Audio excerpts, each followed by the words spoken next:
ಇಲಾಖೆ ರೂಪಿಸಿಕೊಂಡಿದೆ. ಅದನ್ನು ತಕ್ಷಣಕ್ಕೆ ಮಾಡಬೇಕಾದಂಥ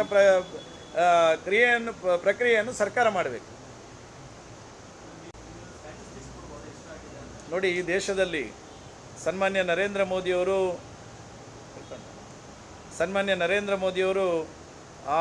ಅಧಿಕಾರಕ್ಕೆ ಬಂದ ನಂತರ, ಉದಾಹರಣೆಗೆ ಮಂಗಳೂರಿನನ್ನು ನಾನು ಕೇಳ್ತಾ ಉಂಟಲ್ಲ, ಮಂಗಳೂರಿನಲ್ಲಿ ನಾನು ಉದಾಹರಣೆ ಕೊಡ್ತೇನೆ.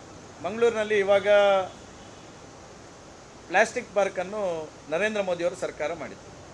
ಪ್ಲಾಸ್ಟಿಕ್ ಪಾರ್ಕಿನಲ್ಲಿ ಬಿಗ್ ಬ್ಯಾಗ್ ಎನ್ನುವಂಥ ಒಂದು ಕಂಪನಿ ಇದೆ.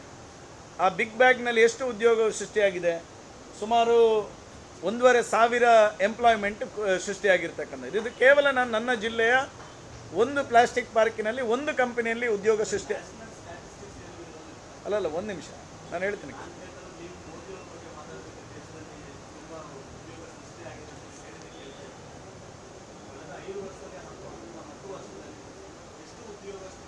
ನೋಡಿ, ನಾನು ಈ ಉದ್ಯೋಗ ಸೃಷ್ಟಿಯನ್ನು 2 ರೀತಿಯಲ್ಲಿ ನಾವು ಪರಿಗಣನೆ ಮಾಡಬೇಕು.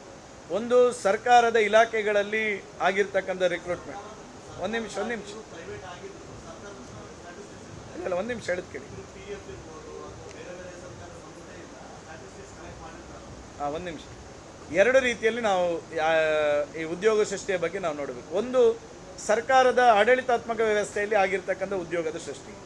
ಆಮೇಲೆ ಸರ್ಕಾರದ ಯೋಜನೆಗಳ ಅನುಷ್ಠಾನ ಆದ ನಂತರ ಅನೇಕ ಪರೋಕ್ಷವಾಗಿರ್ತಕ್ಕಂಥ ಉದ್ಯೋಗ ಸೃಷ್ಟಿಗಳು. ಅದು ಒಂದು ನೀವು ಹೇಳಿದ ರೀತಿಯಲ್ಲಿ ಒಂದೊಂದು ಕಂಪನಿಗಳು. ನಾನು ಹೇಳಿದ ಈಗ ಬಿಗ್ ಬ್ಯಾಗ್ನಲ್ಲಿ 1,500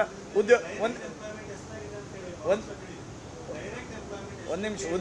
ಉದ್ಯೋಗ ಎನ್ನುವಂಥದ್ದು ಡೈರೆಕ್ಟ್ ಇರಲಿ, ಇಂಡೈರೆಕ್ಟ್ ಇರಲಿ. ಉದಾಹರಣೆಗೆ ನರೇಂದ್ರ ಮೋದಿಯವರು ಬಂದ ನಂತರ ಸ್ಟಾರ್ಟ್ ಆಯಿತು. ಆ ಸ್ಟಾರ್ಟಪ್ ಹಿಂದೆ ಇತ್ತು. ಆ ಸ್ಟಾರ್ಟಪ್ಗಳು ಕೇವಲ ಉದ್ಯೋಗ ಸೃಷ್ಟಿ ಎನ್ನುವಂಥದ್ದು ಸ್ಯಾಲ್ರಿ ಪಡೆಯುವಂಥ ಉದ್ಯೋಗ ಮಾತ್ರ ಅಲ್ಲ, ಸ್ವ ಉದ್ಯೋಗವನ್ನು ಮಾಡತಕ್ಕಂಥ ದೃಷ್ಟಿಯಲ್ಲೂ ಸರ್ಕಾರ ಏನು ಅದಕ್ಕೆ ಶಕ್ತಿಯನ್ನು ತುಂಬಿದೆ. MSME ಮೂಲಕ ಅನೇಕ ಲೋನ್ಗಳನ್ನು ಕೊಡುವ ಮೂಲಕ ಸ್ವ ಉದ್ಯೋಗ.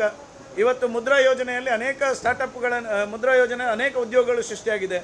ಈ ಎಲ್ಲ ಉದ್ಯೋಗಗಳ ಮಾಹಿತಿಗಳು ಸ್ಟ್ಯಾಟಿಸ್ಟಿಕ್ಸಲ್ಲಿ ಬರ್ತದೇ ಇಲ್ವ ಅಂತ ಗೊತ್ತಿಲ್ಲ. ಆದರೆ ಉದಾಹರಣೆಗೆ ಬಿಗ್ ಬ್ಯಾಗನ್ನೇ ನಾನು ತಗೊಳ್ತೇನೆ. ಬಿಗ್ ಬ್ಯಾಗ್ನಲ್ಲಿ ನೇರವಾಗಿ 1,500 ಎಂಪ್ಲಾಯ್ಮೆಂಟ್ ಜನರೇಟ್ ಆಗಿದ್ದರೆ, ಪರೋಕ್ಷವಾಗಿ ಅನೇಕ ಕ್ಯಾಬ್ಗಳಿರ್ಬೋದು, ಅನೇಕ ಅಲ್ಲಿ ಹೋಟೆಲ್ಗಳಿರ್ಬೋದು, ಅನೇಕ ಲಾಡ್ಜ್ಗಳಿರ್ಬೋದು, ಅನೇಕ ರೆಂಟೆಡ್ ಬಿಲ್ಡಿಂಗ್ಗಳಿರ್ಬೋದು. ಈ ರೀತಿ ಪರೋಕ್ಷವಾಗಿಯೂ ಈ ದೇಶದಲ್ಲಿ ಅನೇಕ ಉದ್ಯೋಗಗಳು ಸೃಷ್ಟಿಯಾಗಿರ್ತಕ್ಕಂಥದ್ದು. ಆರ್ಥಿಕತೆಯ ಮಟ್ಟ ಇವತ್ತು ಜಾಸ್ತಿ ಆಗಿರ್ತಕ್ಕಂಥದ್ದು ನರೇಂದ್ರ ಮೋದಿಯವರು ಸರ್ಕಾರದ ಅವಧಿಯಲ್ಲಿ.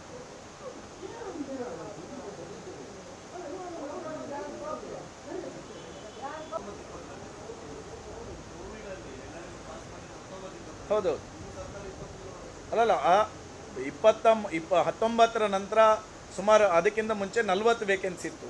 ಅದರ ನಂತರ 66 ಆಯಿತು. 66 ಆದ ನಂತರ ಮ್ಯಾಕ್ಸಿಮಮ್ 50% ಆದ ನಂತರನೇ ರಿಕ್ರೂಟ್ಮೆಂಟ್ ಪ್ರೋಸೆಸ್ ಮಾಡೋದು.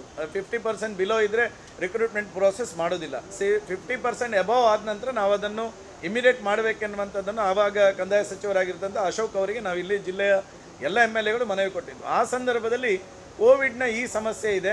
ಈ ಸಮಸ್ಯೆಯಿಂದಾಗಿ ಅದಕ್ಕೆ ಪರ್ಯಾಯವಾಗಿರ್ತಕ್ಕಂಥ ಪರೀಕ್ಷೆಯನ್ನು ಮಾಡಿ, ಏನು ಅರ್ಹತಾ ಪರೀಕ್ಷೆಯನ್ನು ಮಾಡಿನೇ ರಿಕ್ರೂಟ್ಮೆಂಟ್ ಮಾಡಬೇಕನ್ನುವಂಥ ನಿಯಮಾವಳಿ ಬಂದ ಕಾರಣಕ್ಕೋಸ್ಕರ ಅದು ಡಿಲೇ ಆಯಿತು. ಈಗ ಅದಕ್ಕೆ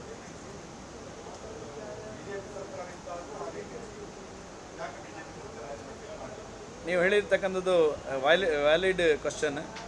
ನಮ್ಮ ಸರ್ಕಾರ ಇದ್ದಂಥ ಸಂದರ್ಭದಲ್ಲೂ ಸುಮಾರು 60 ವೇಕೆನ್ಸಿಗಳು ಸೃಷ್ಟಿಯಾಗಿತ್ತು.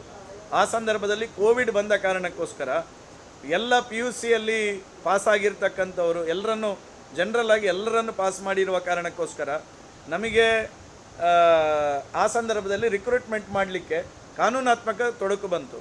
ಆವಾಗ ಸರ್ಕಾರದ ಇಲಾಖೆಗಳು ಏನು ಹೇಳಿತು ಅಂತ ಹೇಳಿದರೆ, ಇದಕ್ಕೆ ಪರ್ಯಾಯವಾಗಿರ್ತಕ್ಕಂಥ ಪರೀಕ್ಷೆಯನ್ನು ಮಾಡಬೇಕಾಗ್ತದೆ. ಯಾಕಂದರೆ VA ರಿಕ್ರೂಟ್ಮೆಂಟ್ ಹೇಗೆ ನಡೀತದೆ ಅಂತ ಹೇಳಿದರೆ, PUC ಮಾರ್ಕಿನ ಆಧಾರದಲ್ಲಿ ನಾವು ಕಟ್ ಆಫ್ ಮಾಡಿ ಯಾರು PUCಯಲ್ಲಿ ಅತ್ಯಂತ ಹೆಚ್ಚು ಅಂಕಗಳನ್ನು ಪಡೆದಿದ್ದಾರೆ, ಎಷ್ಟು ವೇಕೆನ್ಸಿ ಇದೆಯಾ ಅಷ್ಟು ಜನರನ್ನು ನೇರ ಆಯ್ಕೆಯ ಮೂಲಕ VAಗಳ ರಿಕ್ರೂಟ್ಮೆಂಟ್ ಆಗ್ತಾಯಿತ್ತು.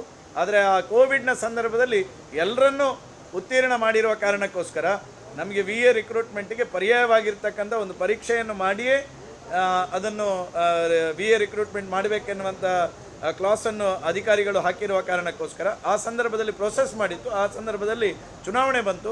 ಈ ಚುನಾವಣೆಯ ನಂತರನೂ ಸರ್ಕಾರಕ್ಕೆ ಜಿಲ್ಲಾ ಉಸ್ತುವಾರಿ ಸಚಿವರಿಗೂ ನಾನು 2-3 ಸಲ ನಾನು ಇಲ್ಲಿ ಎಲ್ಲ ಶಾಸಕರು ಗಮನಕ್ಕೆ ತಂದಿದ್ದೇವೆ. ನಮ್ಮ ಅಧಿವೇಶನದಲ್ಲೂ ಈ ಬಗ್ಗೆ ಪ್ರಶ್ನೆಗಳನ್ನು ಹಾಕಿದ್ದೇವೆ. ಆದಷ್ಟು ಬೇಗ ಈ ರಿಕ್ರೂಟ್ಮೆಂಟ್ ಮಾಡಬೇಕು ಅನ್ನುವಂಥದ್ದು. ಇಷ್ಟರವರೆಗೆ ಸುಮಾರು 9 ತಿಂಗಳಲ್ಲಿ ಯಾವುದೇ ಪ್ರಕ್ರಿಯೆಯನ್ನು ರಿಕ್ರೂಟ್ಮೆಂಟ್ ಬಗ್ಗೆ ಮಾಡಲಿಲ್ಲ.